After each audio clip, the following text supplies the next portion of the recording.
Hey ladies and gentlemen, Dr. Dan here again. Today's topic of choice is the cholesterol conspiracy. It might shock you, it might even try and stir up some negative emotions and open your eyes, but please approach it with open-minded skepticism.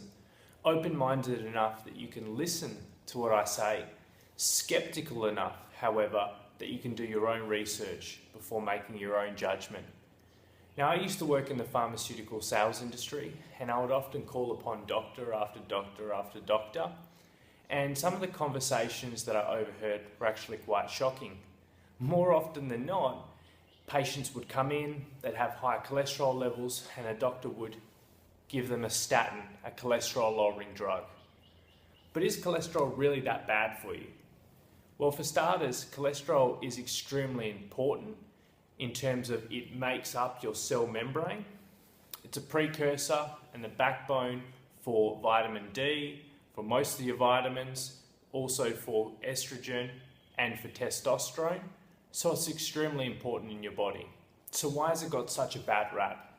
Well, let's take a look in your body so that we can try and debunk that myth and answer that question. So for starters, we have thousands and thousands of these. Obviously that it is an artery, and the artery's main job is to deliver nutrients from the blood all the way to your muscles, to your bone, to your organs, to your tissues. Okay? So there's two types of cholesterol in a broad sense. There's HDL, which is high density lipoprotein, that's known as the good cholesterol, and LDL, which is known as the bad cholesterol, that's the low density lipoprotein. So what happens when we eat foods that are rich in saturated fats is that the triglycerides, so the fats, will go to the liver. They'll then get packaged in these different types of proteins, and then they get distributed through the blood. Now, the HDL is known as the good cholesterol because it actually recycles the triglycerides from the blood and the cholesterol from the blood and delivers it back to the liver. The LDL, in recent times, especially dating all the way back to the 70s, was given such a bad rap because of the fact that most people thought that you were more predisposed to having a heart attack or stroke because you had high LDL levels. Well, in actual fact, LDL, so brace yourselves, isn't that bad for you. And the reason it's not that bad for you, I'd like to just quickly demonstrate. So you can see here, this is like what we would call an LDL. So it's nice and round and soft. So you have LDL and HDL in the blood. I'll get back to that in a minute.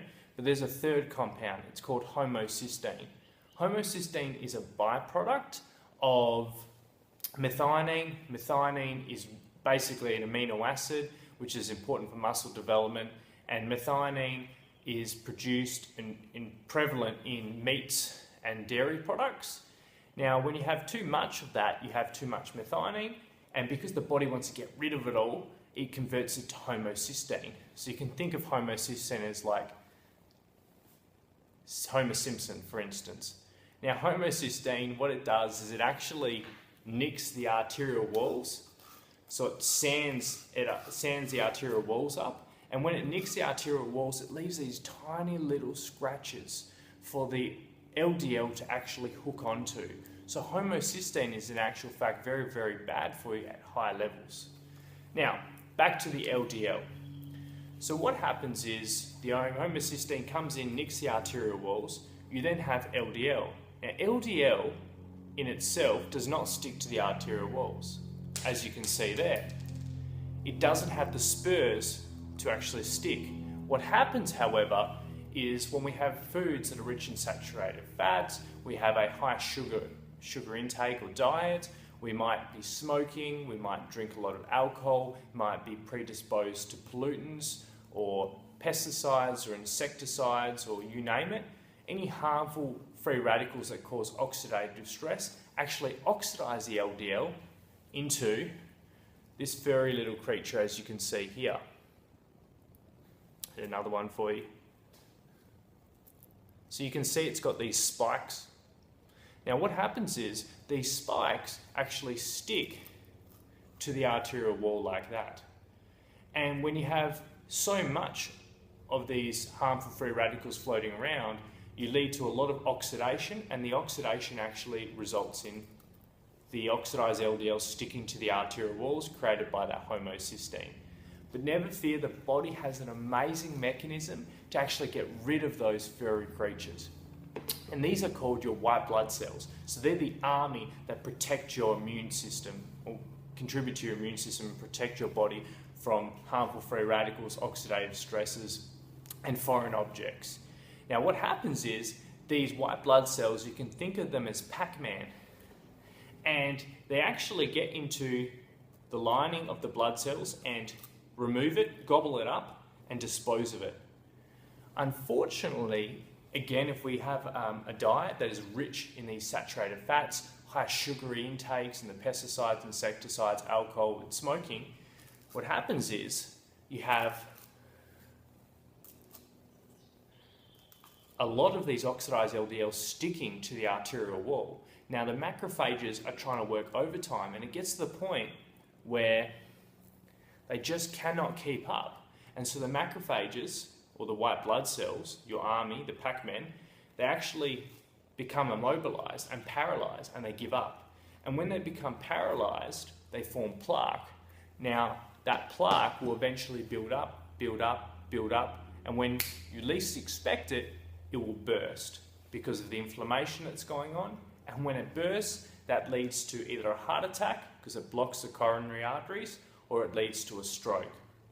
So you can see, ladies and gentlemen, that LDL, the cholesterol, isn't bad for you. It's the form that it's in that's actually bad for you. And that high homocysteine levels are not that great.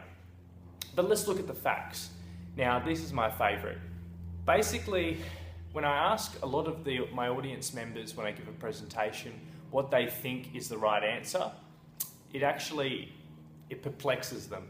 So in a recent study in 2009, it showed that up to 75% of people in this particular clinical trial that had normal, I repeat, normal cholesterol levels actually died of a heart attack or a stroke. So up to 75%. That's interesting, considering when a patient goes to a doctor, we're all too quick to give a statin to lower their cholesterol level. Fact number 2, 425%. So in a recent study, people with oxidized LDL, that high levels of that, they were 425% more likely to have a heart attack or stroke than patients with low oxidized LDL, which is extremely interesting. So you might be thinking, well, Dr. Dan, okay, so you're saying statins aren't all they're cracked up to be, but do you have some evidence compared to maybe something else? Well, yeah, there is actually a significant amount of evidence that suggests that preventative medicine can be beneficial to prevent heart attacks and strokes. In particular, one of my favorites, fish oil.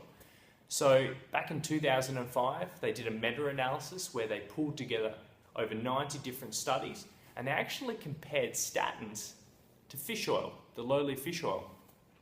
And what they found was actually extraordinary. Now, statins were able to lower the LDL, the cholesterol, the bad cholesterol, by up to 20%, which is really, really good. Fish oil, on the other hand, only lowered it by 2%, which is not that much. But we've already identified that the bad cholesterol, the LDL, isn't that bad for you unless it's oxidized. So what they tested for was cardiac mortality, so people dying of heart attacks. And what they found was extraordinary. Statins were able to reduce cardiac mortality by up to 22%, whereas the lowly fish oil was able to reduce cardiac mortality by 32%. So basically here you've got statins, which are quite expensive, they cost dollars a day, fish oil, which costs cents a day. Statins have been linked to renal impairment and liver function abnormalities at the worst case scenario, and at the best case scenario have been shown to cause the patients to be nauseous, amnesia, and cause muscle cramps and muscle spasms, whereas fish oil has no known side effects, except for very high levels, it can actually thin the blood. Isn't that extremely interesting, where most people are willing to take a statin instead of taking a high quality pharmaceutical grade fish oil, which does very much a similar thing with minimal side effects, and it is natural. Another key compound to look for is vitamin B, so folic acid, vitamin B6 and vitamin B12. And the reason that it's useful in helping reduce cardiovascular related diseases like stroke and heart attacks is because it actually methylates homocysteine, so that bad compound that nicks the arterial walls, the homocysteine, as we were talking about. So what it does is it actually converts that back into its original compound, methionine, and goes like that. And so it helps remove the homocysteine from the body and reverse the cycle. So vitamin B compounds are actually good at trying to prevent cardiovascular related diseases. And thirdly, if you're oxidizing your LDL because you have harmful free radicals and causing oxidative stress in the body, it seems cognizant to think that an antioxidant, a highly complex antioxidant, so your bioflavonoids, your polyphenolic compounds, are actually going to help mop up those free radicals. And that's in actual fact what happens. And so that's so incredibly important to understand. So I'd like to leave you with a quick tip when you go to your doctors so that you can, I guess, have some good conversations and engage in some fantastic conversations with them so that you're knowledgeable about what's going on in your body. So instead of just getting a cholesterol lowering test, which is the stock standard test that tests your LDL and your HDL, I highly advise you get one of the three. A homocysteine test, and in actual fact the normal level of homocysteine is around 7 micromoles per litre. For every 3 points above that, your chance of having a heart attack or stroke significantly increases. So it's a relatively good indication if you're predisposed to a heart attack or stroke. Get your oxidized LDL tested, or if you can afford it and it's quite expensive, get your C-reactive protein tested. That's a good indication that inflammation is occurring in the arteries, which again is more accurate at determining if you're predisposed to having a heart attack or a stroke compared to your standard LDL versus HDL, which, remember, it's subsidized by the government in most cases, and so it's cheaper, but it's not the best test for you. So in closing, top 3 tips just to remember about the cholesterol conspiracy is that cholesterol is actually good for you, except in the form that it's oxidized, which is bad for you. So you should be getting your homocysteine levels tested, or your oxidized LDL, or your C-reactive protein, not just your LDL, HDL levels. Second of all, I highly recommend as a chemist to take a high quality pharmaceutical grade fish oil supplement to help treat that inflammation, in addition to taking a multivitamin which has a vitamin B complex in it and some antioxidants to help prevent, through a natural way, your cardiovascular related diseases. And tip 3 is that always engage in conversations with your doctors to see if a statin is really right for you. Because I know that I think it is 2.5 million Australians, probably a little bit higher now, are actually on statins, so that's 1 in 10 Australians. And a significant amount of those don't necessarily need to be on statins when they can be taking more preventative medicines and supplements which are natural, healthier and cost less. So thank you so much for joining me. Again, have a happy and healthy week. I hope you maintain your peak health.